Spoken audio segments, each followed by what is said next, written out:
in hindsight, what do you think made you particularly vulnerable to extremist narratives in your youth, despite being raised in a non-extremist Muslim family? How do extremist groups manipulate religious identity or trauma to recruit individuals, particularly in diasporic communities? Oh, nice question. Very good. First of all, thank you all for having us. I'm always happy to speak to our Abrahamic family, especially after October 7. You heard a little bit about my history. I went through a period of radicalization. I went to India and Pakistan, and in Pakistan I met the Taliban, and I became enamored by them. And I showed Adnan the photo. Here, actually, I'll just pull it up because you need to see it. It's right here. So this is me. Okay, that's me for a long time.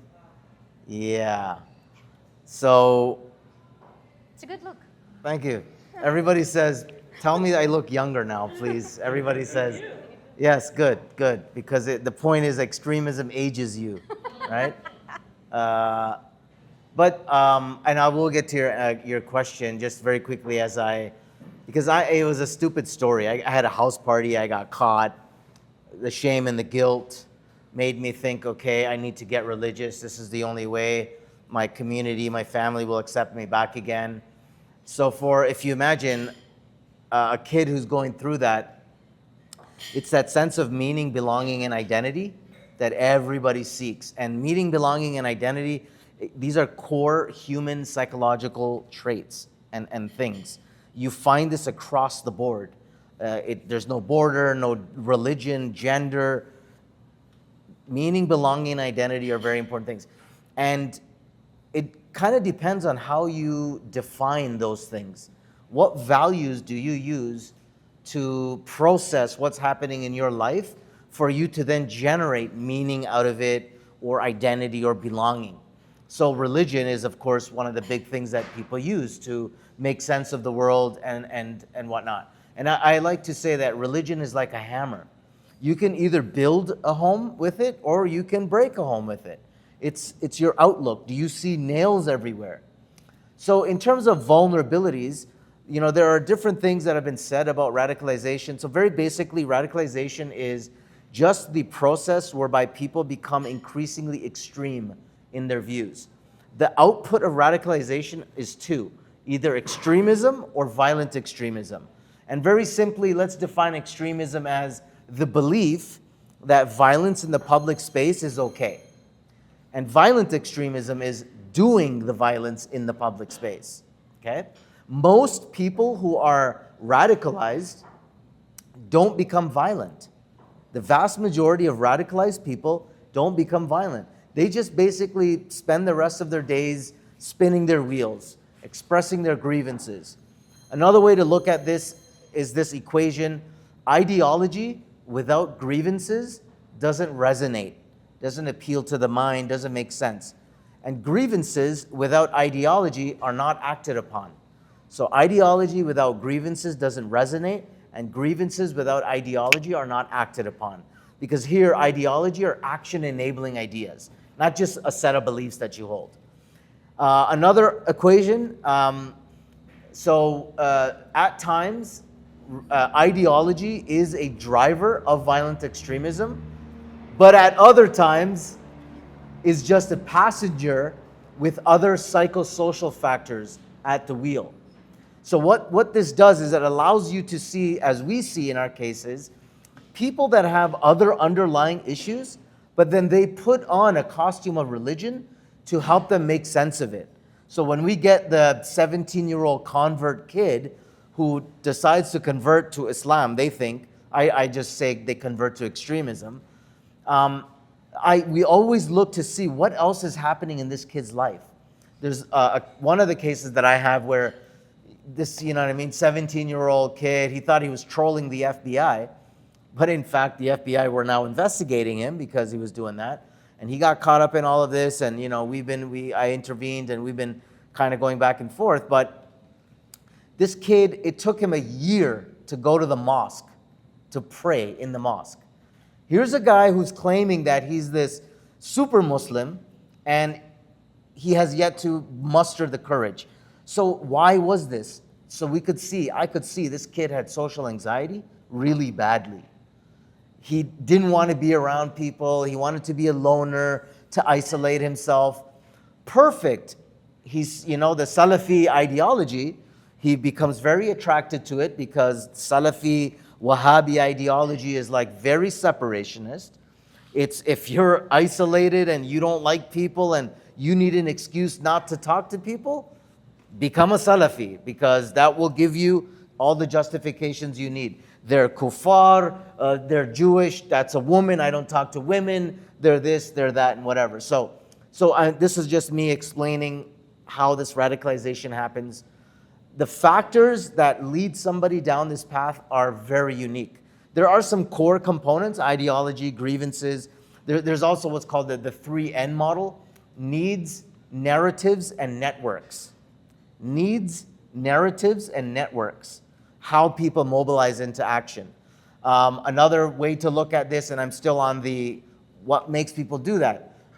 In-group, out-group dynamics also come in play. But when you are part of a group, and however you define your group, whether it's religion, politics, sports team, the way in which you view members of your in-group is always going to be in contradistinction to members of your out-group, the group that is your other. And so when, for example, if somebody from your in-group commits an offense or makes a mistake, it tends to be downplayed in the in-group. Whereas if a member of the out-group did the exact same thing, it is amplified as, oh my God, this is the worst thing ever. So these dynamics, the hard thing for us to recognize is that they are very natural states of being. This is how our brains are. You could go anywhere around the world and look at societies, you will see them behaving in the same way, in one way or another. And lastly, I'll leave it at this. I'll call it the cupcake theory of radicalization. If the ingredients are right and the environment is right and you did it right, you're going to get cupcakes, right? And so the same way, any society where you find these ingredients, that's going to be the output that you see. All right, so that's the radicalization, what makes people vulnerable. What is true for one person in one context is not true usually for another person, even in the same context, right? It's a highly unique process. You have to look at an individual's personal journey, what happened to them in their life. Trauma is a common denominator in all of this. There was another case that we're doing where this kid was just like, his parents were drug users and they were like very toxic relationship, and like, I didn't even know the kid. I read the story online. It's a very public case that happened. And when you hear about this guy's life, and I remember when they're like the aunt who we're working with, she's explaining like what this kid went through and how he was this and that. And I'm like, okay, who did he kill? Who did he rob? Did he join a terrorist group? Like, I was not surprised that he ended up doing he didn't kill anybody, thank God, but he got wrapped up in a terrorist plot, basically, because he was saying things online that he shouldn't have been saying. But it does also show me that, yeah, I'm not surprised at all. I was like, yeah, makes sense. This kid's life is so screwed up, and this is where he ended up. Your second question about how a religion is exploited and manipulated, this is my favorite topic. There's a sheikh in I think it was like the 60s from Egypt. He said that half of all of the disbelief in the world is due to the bad actions of Muslims. Figuratively, obviously, but he's saying that people of religion, when they do bad things, they make the whole religion look bad. I mean, it's like terrorist must be Muslim, pedophile must be Catholic, right? Like every religion has that. You see what the very extreme settlers are doing in Israel. Everybody sees it. Like, they're just as crazy. Shin Bet, who does all these security intelligence operations, yeah, they're doing it against Arabs too, but settlers are also their targets. You know what I mean? Like, I shouldn't mention it. Well, I'll mention it. But But basically, there was a settler community and they were under investigation. They took apart their furniture, and sure enough, in the furniture were listening devices that Shin Bet had put inside there. So we all have it. I mean, even in terrorism studies, we teach the topic of the Sikarai, ancient Jewish zealots, right? Who were they were zealots, right? And I mean, what would we call them today, right? So the use of religion by extremists is nothing new. It's been around from the very beginning. From a spiritual perspective, those of us who, walk the religious line, for us, we see this as this is a way for the forces of evil to move people away from the belief in the Creator. Because when people see that this is what people of religion do, then how could there be a God? How? When they see this. Now us, like me as a Muslim, when we see this stuff, we're just now there's different ways to approach this. I've seen, different approaches. The worst approach is to mirror what the terrorists are saying is Islam, okay? I find this very ironic sometimes, and actually this is like the symbiotic union between the group and the haters of the group. So the terrorists who say, yes, Islam is about killing anyone who's not Muslim. Well, then those who hate Islam, bless you. Those who hate Islam, guess what they end up saying? Islam teaches that you have to kill anyone that's not Muslim. And so you have a mirror imaging of this. They use the same verses of the Quran, the same hadith, they use the same narrative. You don't know, is this an anti-Muslim saying it? Or is it a Muslim guy saying it, like an ISIS guy? Okay? So my approach, I would say, is to take the wind out of their sails and deny them their ownership of Islam.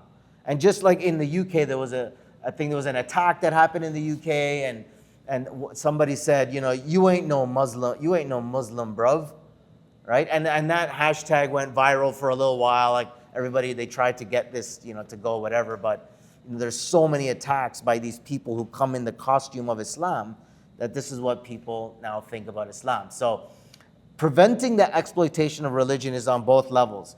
To my shock, because one thing is even after 9/11, one of the reasons that prompted me to, kind of turn away is because when I saw what I saw, I was like, is this religion? Does God actually sanction this? Because I don't like this. This is something that it repelled me. I understood the fighting, the good fight over there, where the fight's happening. But flying a plane into a building, it did not compute. And even after October 7, I thought, has the whole world gone mad? The Hamas committed these attacks. I saw those videos. I was online and I saw what they did to that guy, Thai from Thailand. I do Muay Thai. I've done Muay Thai since I was 15. I love Thai culture. I love the Thai people. What the F did the Thai people ever do to you? Nepalese guy who went there agriculture student. What did they do to you? They also killed Muslims. Yeah, well, the hijabi lady, they shot her, the mother, So if you think I know you're all having this conversation, or you've seen the conversation being had, Hamas is now breaking the legs of people with metal pipes. You don't hear anybody saying anything about it. In-group, out-group dynamics. When the member of the in-group does it, it's not so bad. If the other group does even half of that, oh my God, it's the worst thing ever. It's a genocide. Understand why these words are being used, right? It's part of the narrative, needs narrative and networks. And last thing I'll just say is, you could, sometimes I even feel as a Muslim, I'm there's no point, man. There's no hope for Islam. You know what I mean? Because this is what they see, and people promote this stuff, and they say, look, you guys it's terrorism. And, but I think, I have to stay positive. I'm a little bit off because I do come from a heavily religious perspective. We believe in Islam that this figure called the Mahdi, alayhi salam, the Mahdi is who the Jews called HaMashiach, because the Ark of the Covenant will be brought to him and he will be able to actually handle it. And that should tell you, Ya Bani Israel, that is the Messiah. If he can handle the Ark of the Covenant, he's legit. So we also believe that this is what's going to happen, and we will pledge allegiance to him. So there is actually, while it looks like it's complete chaos everywhere, and I even posted, like every Friday I say TGIF, Shabbat Shalom, Jummah Kareem, and then I post Sufi Jedi wisdom is what I call it, right? And then last Friday's was, there it is, right? Last Friday's was, here it is, TGIF, Shabbat Shalom, Jummah Kareem, your Jewish Jedi quote for the weekend. I believe with perfect faith in the coming of the Mashiach, and though he may tarry, still I wait for him every day. Rabbi Maimonides, 13 Principles of Faith. Get on it, get on it. So I think that part of the solution, and it's very difficult in this time where our loyalties are being pulled, I got to go fully into this, fully into that. It seems like there's no more middle ground anymore. That's the nature of polarization. It's just pulling you. Like I see this, I go through this. I see people, they're promoting all this anti-Islamic stuff, right? It's like Jewish people even. But I'm like, yeah, but then the Jewish people see the Muslim guys promoting all the anti-Jewish stuff. So they're feeling exactly what I'm feeling right now. So now what do you do with that now? Do you just like, okay, well, screw them? Well, then you've fallen into that trap. It is much more difficult. Adnan, probably, like that dialogue, creating that dialogue, and it's not easy for people to do. They haven't practiced it enough. A lot of people, when they speak to hear, only to respond to you. They're not even really listening to you. I remember, it's an Aristotle quote about the true sign of an intelligent person is to entertain a thought without feeling the need to accept it or reject it.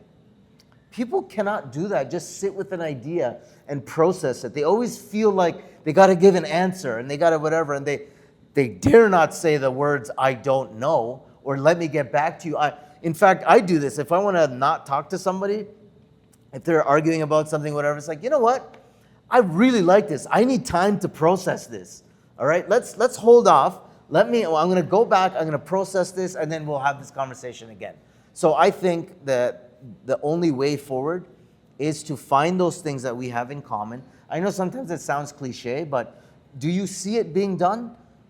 Conversations where people can sit and, like yesterday we had a great thing. It was like I was outnumbered with 3 Jewish women at the restaurant, right? And we had a great conversation about politics, religion, language, and while we're eating hanger steak, and it was wonderful, right? We want to do a show like what's his name? Food is what brings people together. Yeah. We need to have our Muslim, Jewish, Christian. Well, they don't have good food.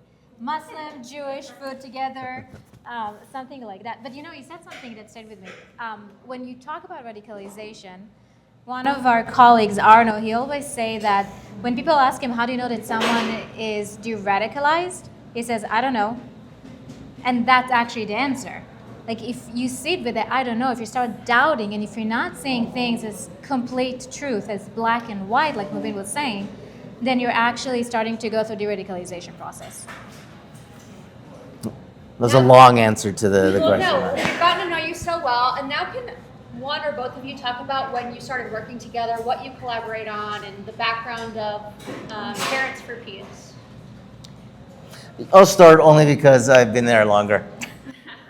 No, it's I think we needed to add more expertise to our team as well, and that's why obviously Miri is very well qualified in her fields, and so it was a good addition in that sense. But I think the bigger thing is being able to work on cases, each of us coming from our perspectives.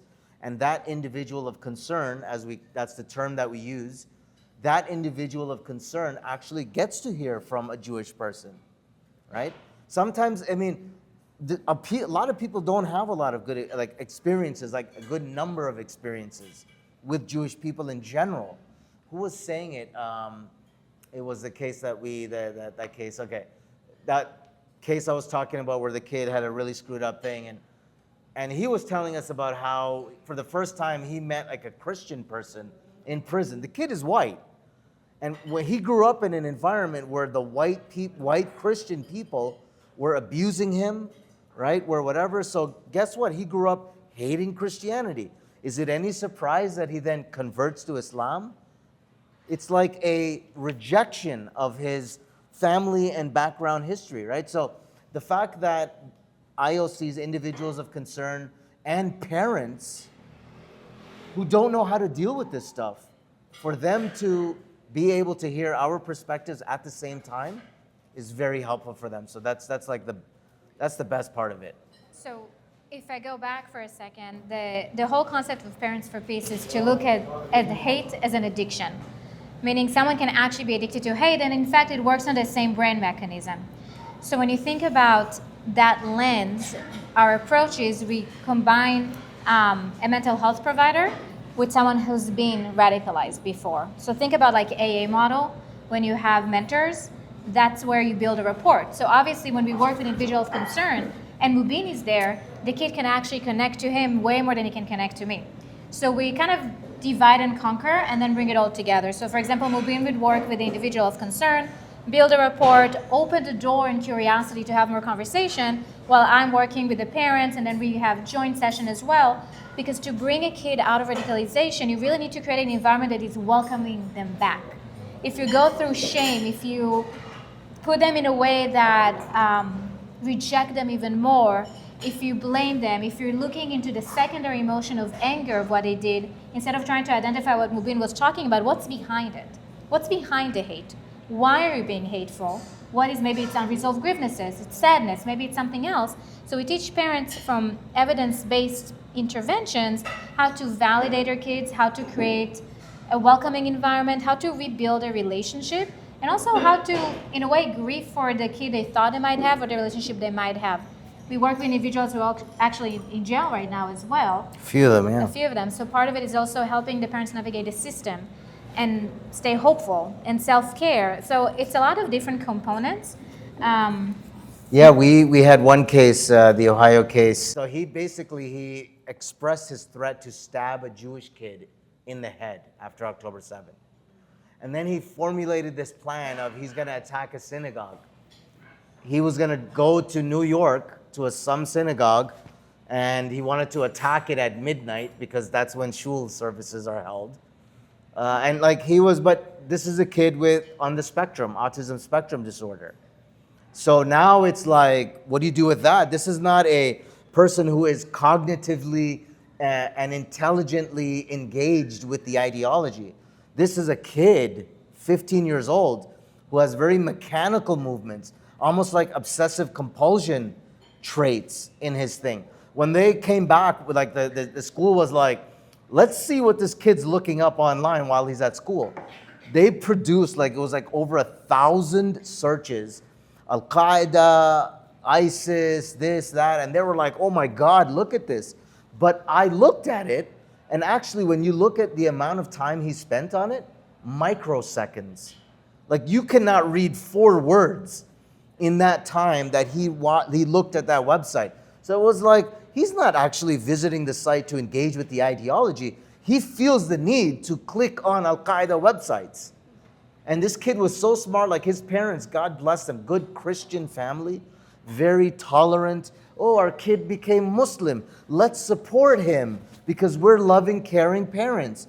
Well, and then now it's like, well, your kid is like hyper Salafi and it's not gonna go good. And then suddenly, I can't celebrate birthdays. I can't be around unrelated women who are with me. And meanwhile, the family's like, hold on a second. We go to our grandma's house. We go to like birthday dinners and this and that. Like, whoa, whoa, whoa. So there's like this sudden shift and isolation from the family.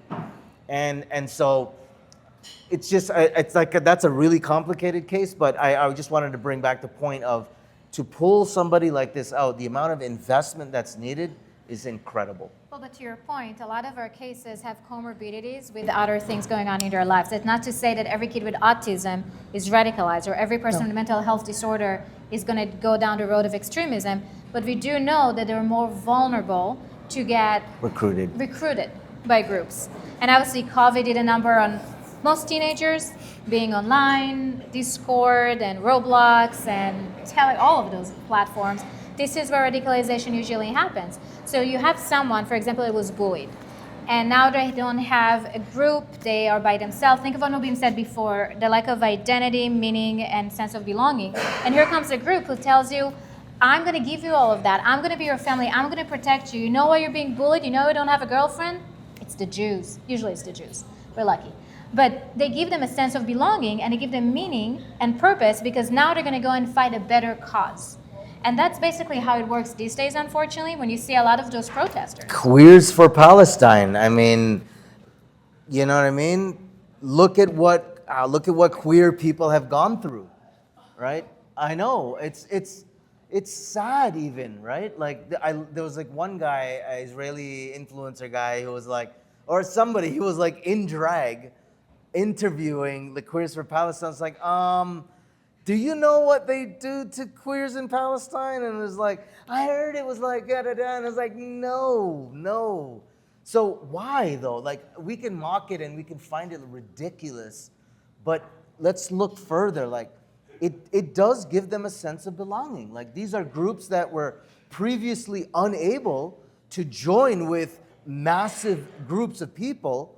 Now it's like, we found our reason. Israel's gonna be the placeholder for all anti-Western protests, and every communist is on it now, like literally communists for Palestine, and that's not by accident. And you also have, state adversaries, Russia, China, that are pushing out even disinformation campaigns online. Like, I just saw somebody shared on this topic, like, here's like a Chinese, influencer, not even producing content for Chinese, but for the West.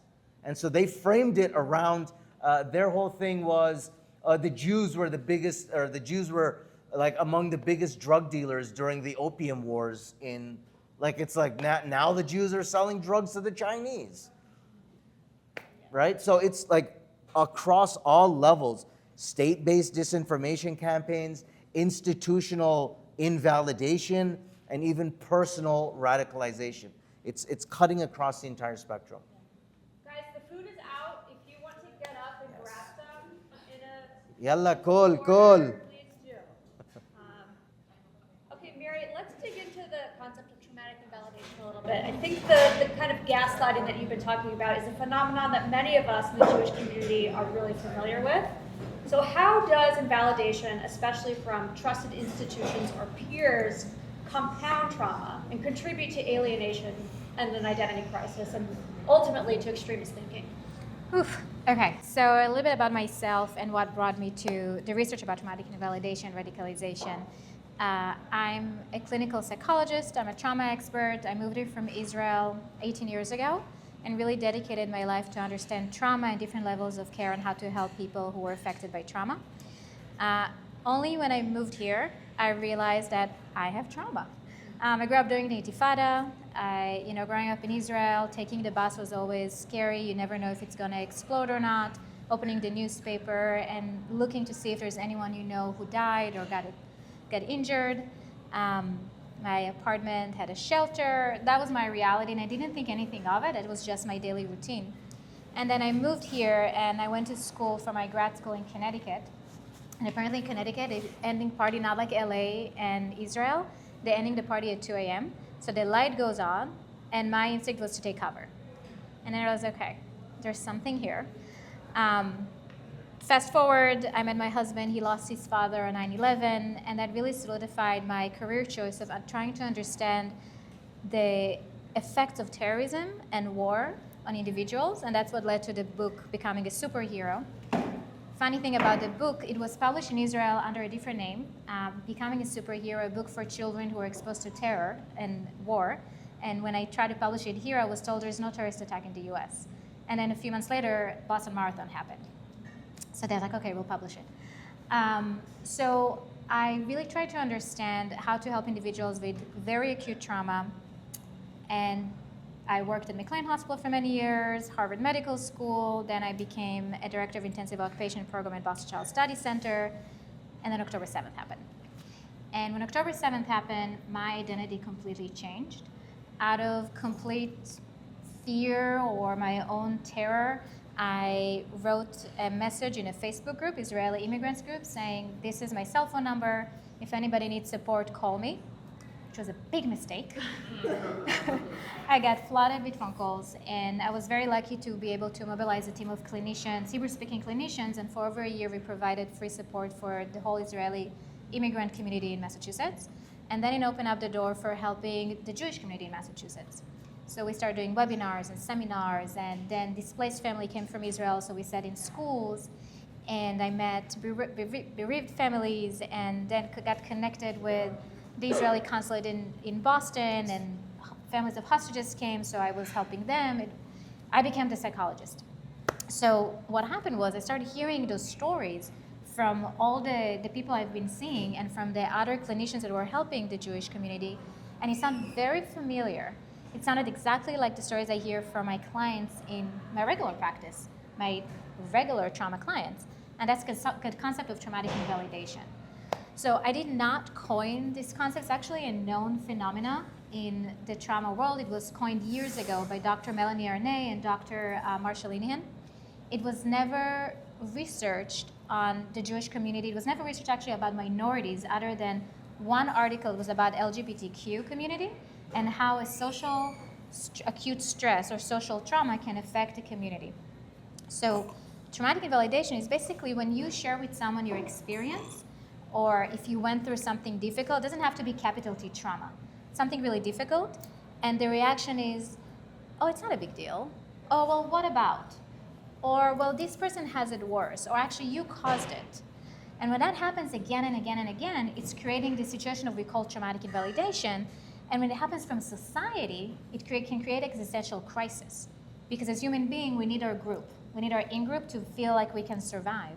So when the group is pushing you out and telling you that your feelings don't matter, it can really create this life and death feeling for someone.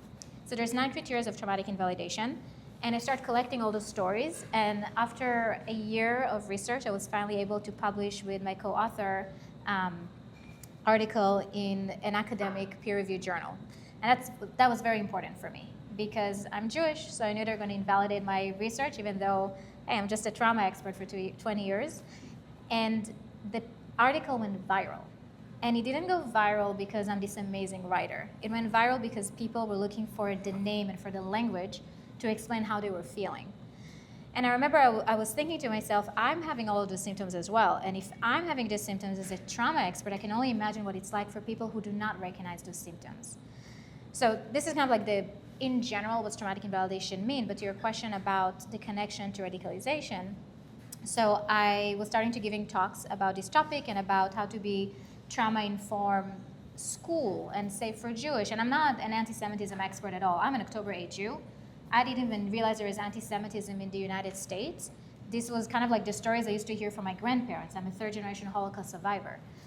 And on October 8, I realized that I'm living their reality. I'm thinking, who's going to hide me? I'm afraid of having my kids talk Hebrew to me in the street. I'm that person who's wondering, should I wear my Star of David or not? So I started giving those talks, and someone from Parents for Peace heard one of my talks, and they told me that I don't need to fight alone. And I never heard about Parents for Peace before, which is mind-blowing to me as a mental health provider. And Parents for Peace were in this field for 10 years now? Something like that. Just about, right? And it started by a father that unfortunately, he passed away a few months ago, that his son is still serving time in jail for a terrorist attack here in the US, and Miriam Churchill, and they basically try to understand the pathways to hate. So Miriam actually went all over the US and Canada and met with convicted terrorists and their families to understand what led to that, what led to the boy next door to act in a radicalized way. And I'm the only Jewish person in Parents for Peace. And it's very unique because these people are my upstanders. And what I've learned from them is that anti-Semitism is really not a Jewish problem. Anti-Semitism is a non-Jewish problem that's affecting Jews, traumatic invalidation and mental health and all of that, but it's also affecting non-Jews as well. Because we work with families that their kids are in jail because of anti-Semitism. it is the gateway to radicalization. We have this kind of like pie chart that we show people sometimes, that our helpline, we have a helpline, people call and say, I'm worried about my loved one being radicalized, what should I do?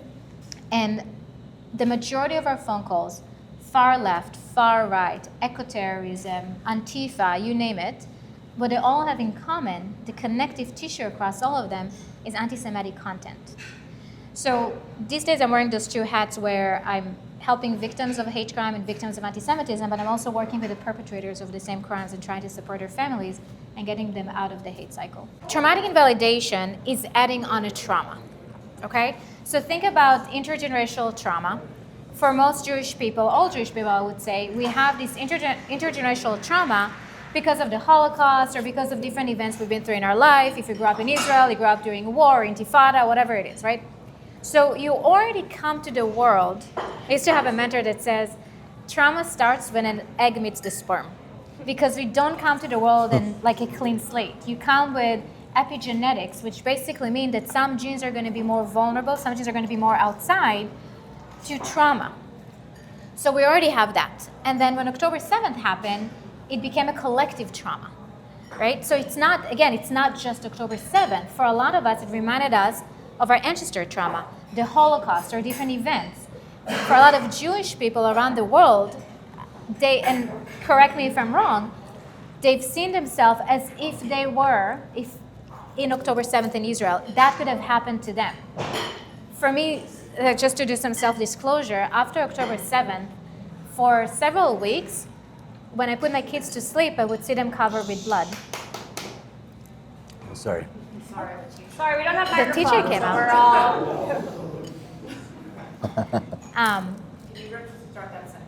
Yes. So for me, after October 7th, for several weeks, I saw my kids, when I put them to sleep, as if they were covered with blood. I had nightmares. I kept seeing those images again and again and again, and it really triggered what I call the trauma network. So the trauma network is those memories of things that you've been through or things that are triggering your own trauma or the collective trauma. Okay, so take all of that. So you have intergenerational trauma, you have the collective trauma, and then you have the environment telling you it actually wasn't that big of a deal. It didn't really happen. What about what's happening over there? So when that happens again and again and again, you're starting to feel like you're going crazy. I remember I was sitting next to my husband a few weeks after October 7th, and I told him, Derek, I feel like I'm going insane. I feel like everything I grew up on is a complete lie. And again, I grew up in Israel. I moved here in my late 20s. I knew my background, and I started doubting everything I thought was real. That's what traumatic invalidation does. You start to doubt everything in terms of your cognition, your perceptions of event, the way you feel. Maybe I shouldn't feel this way. Maybe it's not a big deal. Maybe October 7th didn't happen. Maybe Israel's an apartheid state. Maybe it's a colonizer state. Like, you start having those thoughts because the environment is telling you that is actually what's happening. Now, when it's from one person, right, like when you think about the trauma world, usually it happens from caregivers or from a friend. That's like one or two people in your life that are invalidating you. And if they have a big influence on your life, you're going to develop some symptoms.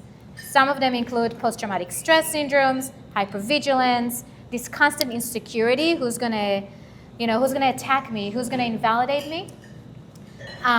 You're starting to doubt yourself. You start to invalidate yourself. And also another thing that comes from traumatic invalidation is that constant need to do better, putting unrealistic expectations on yourself. If only I'll be the good Jew. If only I'll do better. I'm not going to be too Jewy. I'm not going to dress too Jewish. I'm going to go and announce that I'm against Israel. Then maybe they will accept me. Now, that happens even when it's one or two people invalidating you. Now, think about a society. Think about your school. Think about your institution. People are supposed to protect you. People that are supposed to kind of have your back. When that happens from institution or from people that you trust, then it can really create this feeling of, I'm just not safe anywhere. No one is going to protect me. I don't know where to go. And you start doubting everything you believe in. Because in my head, after being invalidated for so long, my interpretation is going to be that you're probably against me right now. So I can give you an example from my own field. The clinic I used to work in, which again, we're very big on, we're all trauma expert and Harvard and all of these like fancy names. And after October 7th, I had only two people contact me to ask me how I'm doing. And they know that my family's in Israel. They know that I'm very connected. Two people asked me if my family is safe. Moving forward, I was that Jew in the clinic. Every time an anti-Semitic event happened, I would say, hey, you should check in with your Jewish clients about blah, blah, blah, blah. Because that's what we do with every minority group. If there is an Asian crime, if there is a black crime, if it's an LGBTQ crime that happens in our community, we would tell the clinician, hey, you should check in with your clients about. And I got pushback about it. And then I said, hey, we should have training about anti-Semitism. Guess what they told me? What will be the answer? If I said to someone, hey, we should have training about anti-Semitism. It should be about Islamophobia instead. Yes, there you go. Because apparently being Jewish is the opposite of being Muslim, right? So when you do that, when you put those two categories once against each other, or looking at it as two sides of the coin, you're actually adding to the problem, because you should have training about every minority group. But at this moment in time, I'm telling you as a Jewish person, I'm not feeling safe and I'm asking for help. And you're telling me, your pain is okay, it's not that important. We should provide information for everybody right now. So that's basically traumatic invalidation, and it really gives a specific message. So when you think about the 9 criteria of traumatic invalidation, each one of them can lead to a change of cognition. So for example, when you think about unequal treatment, so that would be someone like, in some institution, for example, there is a ton of anti-Semitism in healthcare, where Jewish patients do not get support. In the mental health field, for example, some Jewish colleagues are being boycotted for being Jewish. There's a list in Chicago saying, do not refer to those people because they're Zionist. And there's some people who would not go to see clinicians because they're Jewish. There's some clients who would fire their therapist of years because they're Jewish. So think about how it's affecting the mental health world. So some people do not get the same type of treatment. When that happens again and again, the message that you're getting is that I'm not important and that I'm unlovable. When ignoring happens, when you share with someone your pain and they're ignoring your pain, when that happens again and again, the message is I'm not important, or my Jewish identity is not important. When you're going through, let's say there's ignoring, unequal to criticizing. Criticizing is when people are kind of like the slurs, you know, you're bloody Zionist, or you're a dirty Jew, or you're a colonizer, or you're a baby killer. When that happens again and again, the message you might be getting is there's something wrong with me. I'm causing trouble. There was an incident in one of the universities in Massachusetts where my colleague, who is in the consulting department, there's a clinic and they have this DAI stuff, and they did this exercise, and they said, we're going to divide a room, and we want all the white people are going to be on this side, and if you're not white, you're going to go to this side. And she went to this side, and she's Jewish, and the person told her, no, you need to be on this side, you're Jewish. And she goes, I'm from Morocco. And he goes, it doesn't matter, you're Jewish, you're white, you're an oppressor. In DAI, right? So, and then she complained, and she also shared with her supervisor that she has nightmares after October 7th, and she brought up a lot of the things that were going on for her. She was put on medical leave because she was told she's making people feel uncomfortable. That is traumatic invalidation. Because the message she's getting, I'm causing problems to others. I'm the one who needs to leave that space. So that's basically what I'm saying in my clinic day in and day out, and with colleagues that I speak with, and especially in the mental health field, and unfortunately in K-12. I do a lot of work of advocacy with schools, public schools and private schools, and we were just talking about education. Education is key. And when they're being taught to hate, when they're not teaching them nuances of propaganda or how to identify propaganda, then we have what's happening in higher education didn't start in higher education. It started in K-12. And this is exactly the space we need to be, because their teenagers are the most vulnerable group for extremism. Their brain is not fully developed. I mean, okay, 20-year-olds, their brain is not fully developed as well, but that's a different story. But teenagers, they're so vulnerable because the groupies, what Mubin was talking about, the social group is everything for them. And then you have a teacher who's telling them, who's the bad guys? The Jews. Who's the bad guy? Israel. And if the Israeli kid or the Jewish kid is saying, I don't feel safe, and there was actually an incident in one of the schools when a teacher, there was a Jewish student in the class, and they took their books to say, this is what Israel is doing to Palestinians. And he was showing it in front of the class. Think about his kid and the message that he's getting. Then I should be less Jewish. And I had kids in my clinics stop wearing their Star of David, telling their parents, I don't want to be Jewish anymore. I don't want to go to temple. Why am I Jewish? My 10-year-old son asked me, why do people hate Jews? 10-year-old. That's traumatic invalidation. Well, thank you both for answering my questions. I want to open it up to you guys. I'm sure you have questions. So I'm hearing a lot that a lot of radicalization stems from online environments. Is that correct? From what? Online environments, Online like social environments. media platforms. And then if that's true, especially in this day and age, why aren't we preventing young children or people feeling in outgroups to not participate on those platforms?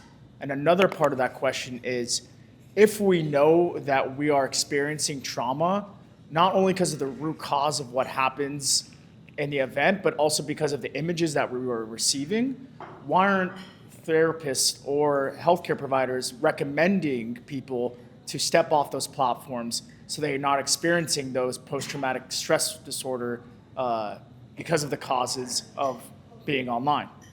We do. You do. So when I do training, I have a whole segment about social media, and specifically parent training and education training about how to limit social media, have parents identify what the kids should be on, have conversation about what they're watching on social media, sit with them and watch through that. Why it's not being reinforced more, that is part of the problem, right?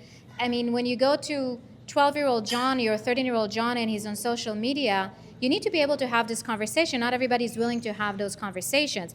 There are some places and some schools who actually banned cell phones, which is kind of cool, until a certain age. There's a whole movement around it because this whole generation, especially after COVID, is related to that. In ideal world, you would have more boundaries and restrictions on social media and specific platforms. In reality, you need to be willing to do that and reinforce that. And this is really hard. I mean, the amount of parents, we just had this conversation, the amount of parents that we see that tell us, oh, my kid is online for like 14 hours a day. And I would guide them to say, okay, well, how do we limit that? I can't take their phone away. Well, who's paying for the phone? I am. Okay, then it's your phone, then you can take it away, right? But you need to guide parents to be willing to have this really difficult conversation with a very concrete plan, and you need to be willing to reinforce that. This is where it's happening. I just put a bunch of like safeguards on my 10-year-old son he doesn't have social media, but he has Roblox, and that scares the shit out of me, honestly. Like it's really scary because the world we're in is very fast. People are looking for a very fast solution for things. And that's also in terms of information. They're not willing to do the deep dive. They're not willing to actually read books. It's easy to just Google something, but they don't understand, especially the young generation, that the algorithm is fitting into that. My feed is going to look very different than Mubin's feed, for example, and it's going to create this confirmation bias again and again and again. So I'm going to believe that what I'm seeing is the absolute truth unless I'm actively looking to see something else. Yeah, there was this one is a interesting one, but first question, or the first thing you said about the online space. So, I mean, the scholars tend to believe that it does not occur that a person is not radicalized, goes online, sees something, gets radicalized, and that's it. What they call online radicalization. This is a term that's kind of used, whatever. The majority believe that a person is already radicalized, like there's already something there, and they go online and seek out certain things. And as the algorithm goes, once you start seeking things out, it creates this cumulative effect, which then just buries the person in. Social media companies as well. They don't do enough. They claim that they can't do enough. They claim that it's very difficult with all the amount of imagery and videos being put up at any given moment. I mean, it's next to impossible to filter through everything, whatever. I found this up because, so this was a study that was done, University of Amsterdam. Okay, let me just read this. It goes, makes for sober reading, even a minimal social network populated entirely by AI agents with no recommendation engines and no human users still produce the same dysfunctions we see on real platforms. So they created an artificial environment where they put these AI agents in, and they ended up acting just like human networks. It says here, for example, social media is hardwired this way because architecture is built around reactive engagement. Content that provokes stronger reactions, whether outrage, affirmation, or hostility, drives reposting. Reposts attract followers, amplifying the most divisive voices. The self-reinforcing loop of engagement and visibility naturally produces insular communities, inequality of attention, and the elevation of extremes. So it seems like there is this institutional mechanism, algorithms are a part of it, which are pushing people in that direction. So we're really fighting almost this losing battle, because on one hand, if a kid is whatever's happening in their life, they go online, they see this stuff, it starts to resonate with them. The only place you're gonna interdict that, unfortunately, is when something bad happens and now the parent is forced to confront their kid, or the parent is forced to confront their permissiveness with their kid accessing social media the way they do. So we do create, it's unfortunate that it takes what it does for them to get in front of us, but once they do get in front of us, we do start to explain to the parent, it's like, you need to have a schedule, there are things there now, like the kid got in trouble because he was posting online. You cannot just take the social media away also completely, because you may get a rebound effect from that, which you gotta be very careful of. But the only way, I think, is the parents to reinforce or to enforce some kind of controls around the young person's use of social media. But there's a, the internet, what is it, is a double-edged sword with no handle, pun intended, with handle, so. Thank you both so much for being here. This is probably the most interesting seminar I've ever been to, like certainly among them, so amazing stuff. For Dr. Miri, and I guess for both of you, I found it interesting that your definition of extremism and violent, or was it extremism and violent extremism, both centered on violence, and that's something I hadn't anticipated. So I wonder if you could help us understand, if you have someone who is, in a colloquial sense, extreme, someone who becomes a Franciscan friar of the renewal and takes a vow of celibacy and takes a vow of silence, they're certainly in deep with religion, but they're not violent. And I wonder, when someone can become very religious, what determines whether or not they have a bent toward violence? And my second question for my fellow Torontonian, this may be too personal, but you mentioned that you first got involved in a more religiously observant life to redeem yourself for a house party and sort of get your family back on board. What was their response when you became so religious? Were they supportive? Were they critical? Yeah, they knew what was going on. They did not like it. They could see that I was radicalizing, and they made it clear to me that, hey, don't do anything stupid, or because my grandfather was actually a police officer in India. But my father grew up in that environment, so it was a very law and order type thing, don't break the law, don't get on the news, right? I didn't break the law, but I definitely got on the news, and so yeah, that's my thing on my point. What was the first part you said about when someone becomes very right. religious, violent Yes. or not? Yeah. How do you know if they're gonna go this way or that way?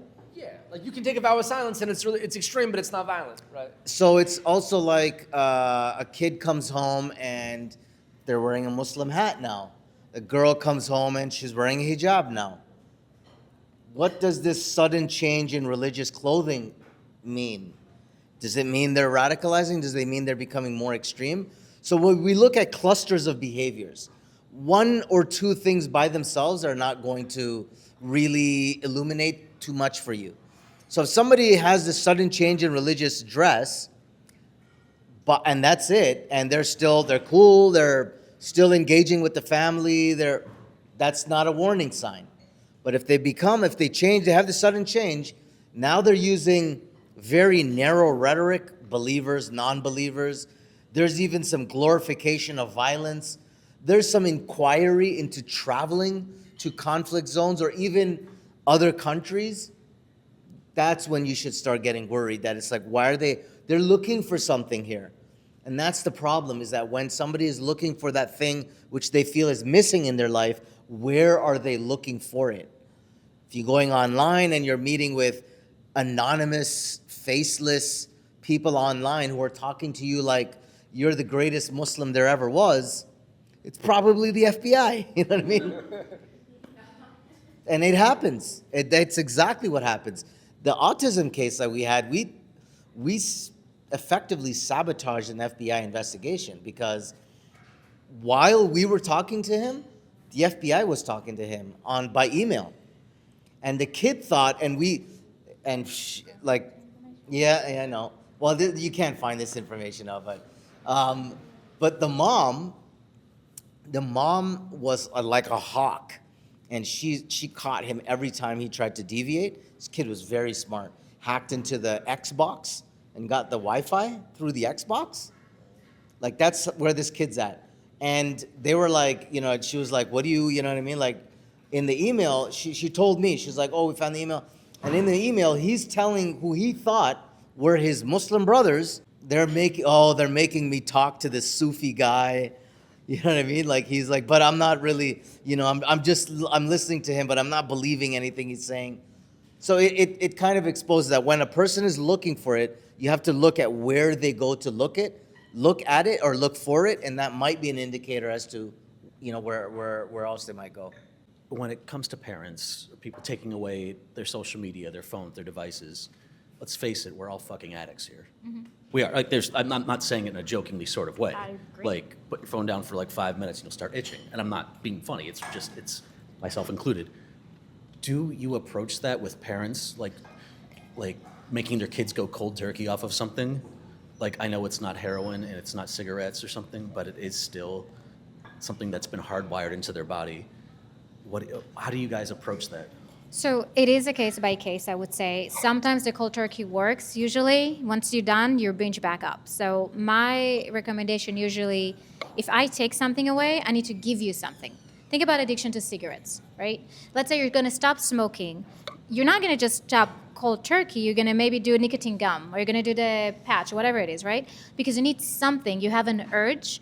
And like any addiction, when you have that thing in your brain telling you, I need more of that, I need more of that, I need more of that, I need to find something that is as powerful to help me do this opposite action to the urge. So if I'm... No, it's okay.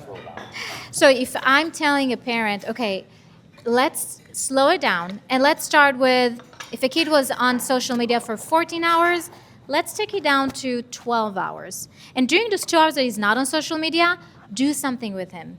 Get outside, have an activity, have something in mind for this kid to do, so he's not in his room counting the minutes until the 2 hours is over so he can go on social media.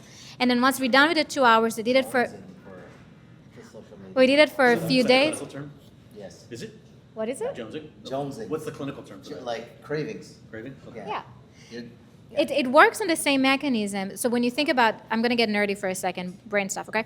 So you have that part of the brain that is like basal ganglia, is like that impulse, like I need more, I need more, I need more. And that also when you're online, there is a dopamine rush. There's a ton of studies, for example, YouTube shorts, the worst, because it's like dopamine, done, dopamine, done, dopamine, done. And when you stop it, you literally see a change of behavior. When you get kids out of it all of a sudden, like let's say you watch the kid watch for an hour of YouTube short and you tell him to stop, it's not like there is zombie, there's like an increase of anger.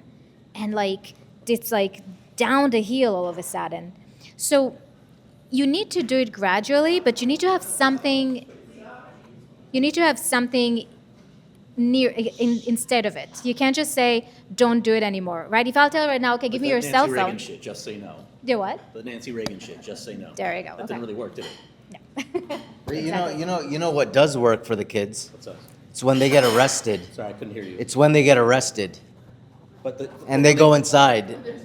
And there's no phone. Yes, It is a cold turkey, but it's in a very Yeah, what obviously negative context because they could be arrested. I mean, I know that being in jail is like jarring to begin with, but like Well, let's not take jail. Let's For a say- kid who's 16, who they arrest and they put in prison, that's one way to get them off the phone, right? But, Okay, but let's I know. not- In the parent context, though, so Yeah. like you cannot we agree, obviously, like you cannot completely rip them out. You can wean them off a little bit, but it's very important that point she made about in that time, and it's got to be way more than 2 hours. You got to do something with your kid. You have to condition them because they're conditioned. They look at us and they see us on our phones. Yes. But they should also look at us and see that we also do put our phones down and we actually go and do something. Whether it's going for a hike, going to the gym, going for a bike ride, whatever, playing with Legos, playing with cards, something. Like there's a lot of things you can do. It's not on your phone. Yeah. You know, and kids, they don't have that nowadays, and that we're seeing the detrimental effects of that. But it starts with adults, like you were saying. I mean, we have to model this behavior. But to the point about jail, so when I used to work at McLean, I worked in the residential unit. Where? McLean Hospital. It's a psychiatric hospital. And in the residential unit, you do not have cell phones. And every single teenager who went through this program, it's 2 weeks, did not have a cell phone, and they would say, thank you. I think I'm going to keep doing it. I actually feel so much better without my cell phone. They usually bounce back. But they are able to appreciate that for those 2 weeks, they were able to clear their mind and be present and to feel stuff. It's not the cell phone is an avoidance. And you don't have to go into the deep answer about this at all because I know we want to get to other questions, but just a question that I'm wondering if you guys, sorry, I'll just ask the fucking question. Is there studies on like how to approach friends, family, people that are like, we'll just call them so far gone down the conspiracy rabbit hole that how do you get them back? Like I was talking to a cantor last week at a big synagogue around here. If you want to know who it is, I'll tell you. But I'm just like, this person's gone. I'm just not talking to this person again. What do you do? What? Yeah. Do you want the optimistic Well- approach or Mubin's approach? Well, I want to end on an optimistic note. Oh, And I'll leave. Sorry. throw the mic Then away. I will take this Throw one. the mic away. I would say spend your energy wisely. There's going to be people that there's no point, right? If you're noticing that for yourself, it takes too much energy, and let's face it, we all have been through hell and back. We don't have that much energy right now. Don't waste your power. If you're looking at someone and they're not willing to engage in conversation with you, walk away. You're allowed to walk away and say, that's not mine, I don't want it. You take your gift of whatever back. If there is people in the middle, they're showing some curiosity and willing to engage in conversation, lean in. Lean in with curiosity. Validate. Be able to have a conversation and get uncomfortable. Only from being uncomfortable, we can grow. I love when people ask me uncomfortable questions. I love that because that's the only way I can move the needle. And then there's the one who are willing to fully engage. Great. But then you're preaching to the choir usually. Go for the people in the middle. Those are the ones that you can make such a huge impact on. Just figure out where you want to waste your energy Too on. far gone ones. De-radicalization seems to be like a highly individualized thing. But when we have these large group dynamics, in groups and out groups, for example, post-October 7th, certain communities versus other communities, they get onto the news and they get a humiliation by proxy. And there is some sort of visceral trauma that's happening. And if the news anchor or if the article is invalidating one of the group's trauma, are we seeing a mass radicalization, potential of mass radicalization due to that cognitive opening of the invalidated trauma? And if so, are there any talks from people in your industry to try to take a de-radicalization program, which is often highly individualized, into more of like a broad mass de-radicalization effort? Is that even possible? So to the first part of the question, I would say you would see an increase in anti-Semitic incidents when an anchor in the news is invalidating something that happened. 100%. Because it's coming from the news, right? And the news is always right. And that goes for both communities, by the way. So anti-Semitism, more crimes against Muslims, there's a lot of that. In terms of radicalization and de-radicalization, I wouldn't say that every person who's protesting against Israel is radicalized. I think that maybe they're brainwashed. I think some of them believe, I think the majority of them really believe that they're doing the right thing. I don't think, I'm a forever optimistic. I always say my favorite quote is from Anne Frank, and after all, I still believe that people are inherently good. I really do believe in that. So you see, that's why we're yin and yang over here. Optimist, realist. Yes. You make a good team. We do. We balance each other. But part of it is I really do think that there's some people who don't know, and they're acting out of not knowing, and they really do look for the meaning, purpose, and everything else Mubin was talking about. And it's also kind of trendy to be a Jew hater right now. I want to be part of the cool group. I think that if you're able to have a conversation with them and humanize the people, again, validation is not about agreement, by the way. I don't have to agree with you to validate you. I just need to see you as a human being and not as a problem. I need to see your pain. I need to understand where you're coming from and find a grain of truth in where you're coming from, even if I don't agree with you at all. Because now I'm seeing you. I'm seeing you. And that's the beginning of a conversation. So in terms of a big program, I think as a society, we need to be able to have conversation that are based on listening to each other and validating each other. And maybe from that, again, optimistic, maybe from that we can have some sort of change in opinions. Thank you both for being here. I'm very hopeful. If a former radicalized individual who lived in Syria is sitting next to and working alongside an Israeli, I'm very hopeful. So, very hopeful. I'm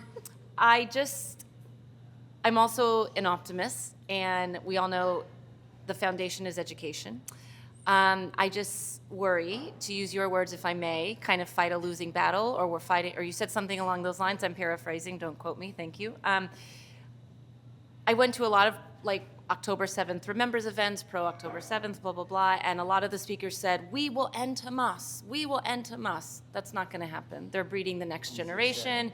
The children who are at the ceremonies are 5 years old. It's a cycle. Fathers committed crimes and atrocities next to their sons. Hamas is not going anywhere. In fact, they're stronger than ever. They're planning October 7th 2.0. So how do we move forward, ending on a positive note, where we want to be realistic and optimistic, where we know what's possible, and as you said, it's trendy, and there's an algorithm, and it's very cool to hate the Jews, but how can we fight this uphill battle when Hamas is not going anywhere, and we're not going anywhere, but how can we fight this so this nice kid from Ohio, from this nice Christian family, does not have to be in this situation, and just how can we solve this problem? So you're talking about two different things, because Yes, I think that ending the war in Hamas is one thing that's happening in the Middle East, right? I don't have a solution for that. Yeah. Nobody has a solution for that. And Hamas is ideology. You're not going to win over ideology. One would, the Mashiach, according to Mubin, one would hope. And I am an optimistic. I grew up in, parasites for peace. I'm all about, this is how I grew up. It's about two-state solution and love thy neighbor and do good. That's what I love about Judaism. I think if we start from education on both sides, then maybe there will be some brave people in Gaza to go against Hamas. But they need other people to have their back, because we've seen what's happening in Gaza right now by Hamas. So I'm not going to solve this problem. I don't know how. A lot of people are trying. What's happening here is unique, because you're letting a war that's happening miles and miles away affecting people here, affecting Jewish people here. That's the problem with anti-Semitism. You don't see people going against Russian kids. Yeah. You don't see, every other war that's happening across the globe, that the individuals that are related to this specific culture are being targeted. It's very specific to Jews. And that's always been the case for hundreds and hundreds of years. And like I said before, I'm not an expert in anti-Semitism. I'm an expert about trauma. So if I put my trauma lens on, in order to be able to solve this, we need to have people who are willing to engage in conversations. You need to be able to have people that are willing to see you as a Jewish human being and respect you for that. And we need to have the authority protecting us. We need to have trauma-informed and anti-Semitism-informed environments in schools. We need to make sure that schools are safeguarding, that curriculums are nuanced, that it's not just black and white, that people that are teaching our kids those materials actually understand what they're teaching and are being mindful for the Jewish kid who's sitting in the classroom and for the Muslim kid who's sitting in the classroom and for every kid who's sitting in the classroom. Right now, unfortunately, teachers are just like going, here's the stuff from the union, let me, come up with a class 24 hours before. They're not thinking about it. No. So I think it starts with education, but it doesn't end with education. Okay. Well, here, what made you resilient? Yeah, what is resilience, right? Like, resilience. Resilience is the ability to bounce back when adversity happens. You're welcome. Okay. I like the idea of thriving in adversity. And that's something I think Jewish people can resonate with. I think you can look back and you can say, well, we're still here. You can go back, pick a time period when this was happening and this was the group that was coming out against Jewish people and this and that. Well, we're still here. Where are they? So I think Jewish people need to remind themselves also, we say religious perspective, is we have a shared destiny. I'm just telling you, you can see world events and power dynamics are shared between three: Jews, Christians, and Muslims. Look around the world. Look around the world. That's where it circles. So we do have a shared destiny. I say, like, to these people, like, my angle has always been, it's like, what do you think you're going to do? You're going to eliminate Israel? Like, they tried that in the 50s. And then they tried that again in the 70s. You know what I mean? Like, trust me, they learned not to do that again, right? So they can think, the anti-crowd can think the way they want. You can even feel that, like, am I in the wrong? Because, like, everybody's on that side of the grass, and I'm on this side, and I don't. And so the positive thing out of all of this is really, truly, it's, again, religious side. The creator, the God of Abraham, however you want to understand it, Adonai Eloheinu, Adonai Echad, that one, he will keep our people going. Haters will come and they will go. They will disappear into history. They'll be gone. So if I can leave with one optimistic thing, it is stick to your faith, keep your traditions. It's very important. I know sometimes, like, I have fun telling the secular Jews, talking to secular Jews about this, because they're like, well, man, I don't do that. I don't do that. We don't do that here. But you know what? I would say, like, open yourselves up to that, because that really, I think, is where you're going to draw that power from. So don't lose that power. I'm that secular Jew, so I will give you the non-religious aspect I tell of her it. all the time. He's trying to convert me. Yalla, go to, what did I say in Beth Elohim? What do you have to do? You have to come to synagogue more. And I told them, a rabbi was like, is this guy We had vying a for my talk job? on Yom Kippur. You think this is funny. So we had a talk on Yom Kippur. It was Mubin, Arno, and myself. And Arno is a former neo-Nazi. So I always say, you have a former Islamist, a former neo-Nazi, and Israeli walk into a bar. This is like, we're with a walking joke. And they have a great conversation. We have great because conversations. That's what happens when Yes. you're not an a-hole. But I will give you the non-religious answer. And it's really connected to what Mubin was saying. So resilience is the ability to bounce back. But we're not looking at resilience. We actually are resilient. We know from studies that the majority of people are resilient. When trauma happens, we bounce back. Thriving, like Mubin was saying, or in psychology terms, post-traumatic growth, is the next step. And this is what we're looking at. Post-traumatic growth is when you're giving meaning to an event that happens to you. And look at all of you. You're in a room with people where you have a sense of belonging, a shared purpose. I don't know about you, but I created a whole community after October 7th. It became my silver lining. I changed my job, and I love what I'm doing now. I joined a podcast with Susie. I'm doing talks everywhere. I became a public speaker because of what happened. I gave it meaning, and I would say that that was part of my healing process. So my, I guess, advice would be, ask yourself, what am I doing to give meaning to what happened? And it's not about erasing the trauma. It's about moving along in your life with the scar, with the trauma, and because of the trauma. It's giving meaning to the event and not erasing them. That's post-traumatic growth, and that's my hope, is that all of us gonna thrive, gonna rise up from this collective trauma way stronger, with a sense of belonging, with a sense of meaning, with our new friends and our upstanders, even if they're former Islamists and a former neo-Nazi. Shema Yisrael, Adonai Eloheinu Adonai Echad. Because I'm Baruch Israel atah Chai, Adonai right? Eloheinu. I'm Israel Chai. It is what it is, guys. Well, thank you, Dr. Miri. Thank you, Mubin.